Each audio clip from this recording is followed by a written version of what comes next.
What? What? What? I got 141 and 2/3 chance of winning at Sacrifice. Woo! Pro Wrestling Podcast. Has got his man with us. He is broken in half. And you are just a buck-toothed Nepo baby who ate dog food for a weird old man. Yeah. Just when they think they got the answers, I change the questions. Did he do it? Cover! Oh, and a kick out. Unbelievable. I will never retire. I'm too hot to handle and too cold to hold. And I am the Macho King Randy Savage. Shut your mouth, you thong-wearing fatty. It's me, Austin. Whoa! Bang! Jacob 5'2" is all gas. No brakes with it. Yada mean fire.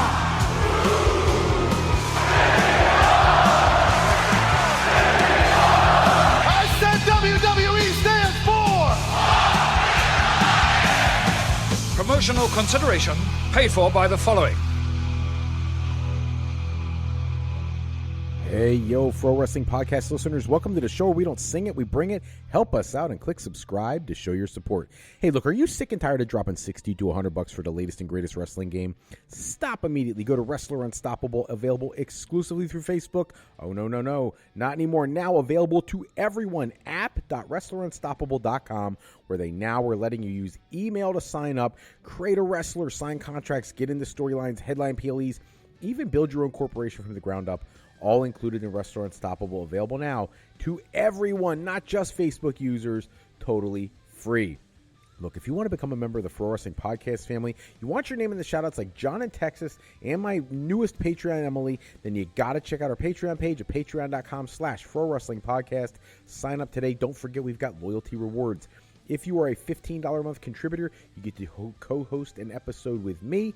If you are a $7.50 a month contributor, you get to enter into a drawing to do just the same. Hello, everybody, and welcome to this episode of the Pro Wrestling Podcast. If you've got questions, comments, something you want me to touch on in the future episode, the only way I'm going to know that is if you call me at the Pro Wrestling Sound Off line, 267-642-1160, where I will get to those questions and comments in a future episode. Jumping in tonight, we've seen some interesting comments about the use of AI. Mark Shapiro, who works with TKO, talking very, very specifically, he's the TKO president, about the use of AI. And in his discussion, basically made it clear that WWE is using AI in a creative sense. At least that's the way he put it. He said Nick Khan and Triple H are using AI for storylines within WWE. That's a direct quote from him. Now, here's the thing. People have looked deeper into this, and we've got more information about this, and it turns out that basically what we're really looking at is they're using the AI-driven analytics to better understand how WWE superstars connect with audiences, as well as how they can maximize certain aspects of their program, none the least of which is their profitability. Go figure, TKO worrying all about the money. You would think that if we're going to use AI to really, go through the numbers, find out where the best markets are, best towns, who's the most over, what are fans reacting to, they would use that to bring a quality product to the towns that need it and understand which superstars would maximize those markets. Instead, what they're looking at is purely profitability, and then letting that profitability guide other decisions, which I find to be somewhat silly, because if you just focus on providing the quality product that the people in different locales are looking to have, then you don't have to spend as much time doing all the other stuff, and your revenues will increase anyways because you'll sell more merchandise, you'll have more fan experience opportunities and whatnot there. I think that's the way to go, but they're so gung-ho about this AI integration. It's kind of crazy at this point. So we're going to have to wait and see how it plays out over the next couple months. But I will also say this. When it comes to the use of AI, I don't care if they're using AI for storylines. That maybe I'm in the minority with that. I don't care who they're writing their storylines with, whether it's people, AI, or otherwise. All I care about as a fan, and all I believe anyone should care about is the product that we're seeing on television effective? Is it good storytelling? Are there great cliffhangers? Are there the creation of new stars while using properly the established stars that have built the company from the ground up for all these years? If that's happening, I don't care if a computer's doing it or if a person's doing it, other than the fact that the computer is probably polluting the environment somehow using AI and taking a job from a human being. Those things are separate issues. That's more political. In terms of the pro wrestling industry, I just want good shows. And the use of AI has not made WWE have great shows. For example, and this is one of the things I got to get to tonight, because to me, I think this is just absolutely sad that this is the actual report, but it is being reported that AJ Lee's creative is effectively done following WrestleMania 42. WrestleVotes Radio on Fightful Select reported that they were told by WWE sources that any creative plans for AJ Lee are effectively done at this time. There was like goodbye messages on social media and things like that. And it sounds like she's going to be gone for the foreseeable future. There is a conversation about her possibly coming back to the company and that they want her to come back, but that they have nothing for her. Now, on this channel, I've said this before. How do you not have something for her? Because I'm not in the writing room, and even I can see what the angle should be for AJ Lee. It's very clear to me. You've got Paige, one of her longest rivals and one of her best friends, in a tag team with one half of a twin sister tag team member. So you've got Paige teaming with Brie Bella as the women's tag team champions. Nikki is going to get healthy. And when she does, that's when Nikki and Brie should turn on Paige and set up a tag team match between AJ Lee and Paige going against the Bellas. I don't care if it's for the tag team championship, though I think it would be awesome if it was. But at the end of the day, what are we doing here? This is a situation where creative should always have something in the works for everybody on the roster, especially when we're in the era of where they're putting on maybe 4 matches a night, maybe 5 if you're lucky. And if you do the math on that, you're talking about 10 to 15 wrestlers every week, and that's it. On a roster that has over 100. So what are the rest of the people doing? Oh, well, we're creating Evolve, and we have NXT, and we have SmackDown and Raw, and we have the main event, and all these other things. I understand that, but people are paying to watch wrestling. They're not paying to watch commercials and silly backstage vignettes. They have their place, but they should not take up more time than the wrestling does, and that's what we're seeing. We're seeing matches on Raw that are going longer than WrestleMania matches, so that's really messed up, and the Raw matches aren't even going long enough. So just a thought, hating the fact that they have nothing for AJ Lee post-WrestleMania, I think that's absolutely insane. There is an update to the reason why the Wyatt Six were released from WWE. Got to jump into that next. And the conversation, PW Insider is reporting that there was some talk going around that the company has a general belief there's somebody in TKO Group Holdings that is a upper level person who is not a fan of these more supernatural, like dark, like spooky characters, and that perhaps that's a part of why the Wyatt Six, Aleister Black, Zelina Vega are gone, and why perhaps you see The Undertaker portraying the dead man character as the American badass instead, because they want to get away from this dark demonistic perspective, which is completely foolish because you bought into a company that made a lot of their money in the last 25, 30 years off of The Undertaker, off of people like Mankind and Kane, and people like Bray Wyatt prior to his untimely passing. Those characters drive a certain segment of the audience, but they also support the overall program. So this perspective is very short-sighted.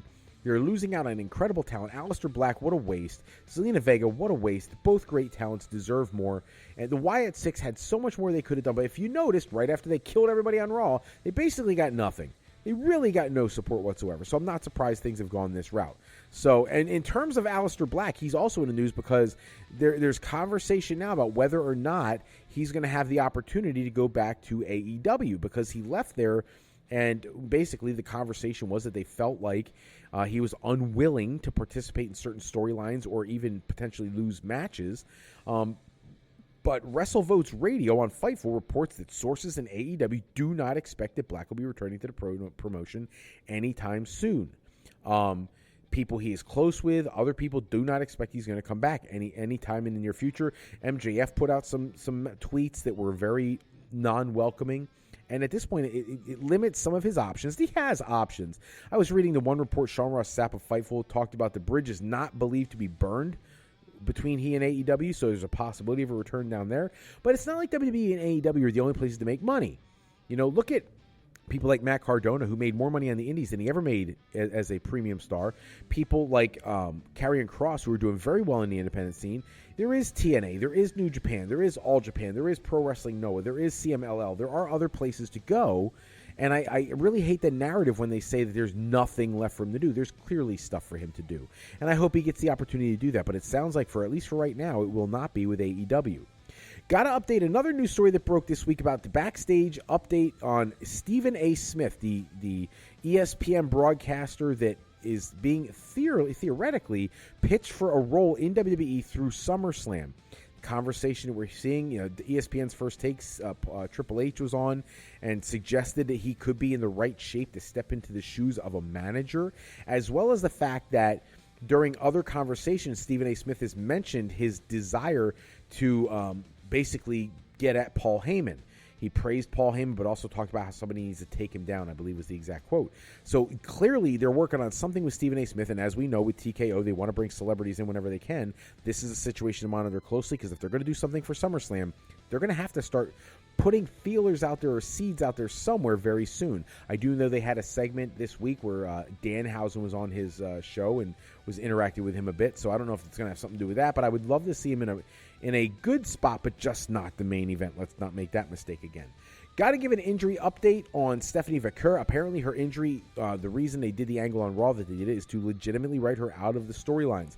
I am not sure of what the actual injury is, but WrestleVotes Radio on Fightful Select reported that she is going to be out of action for the foreseeable future. There are various reports out there, but it sounds like no matter which one you listen to, the minimum return time they're talking about is all hypothetical, but they're saying is 6 weeks or more.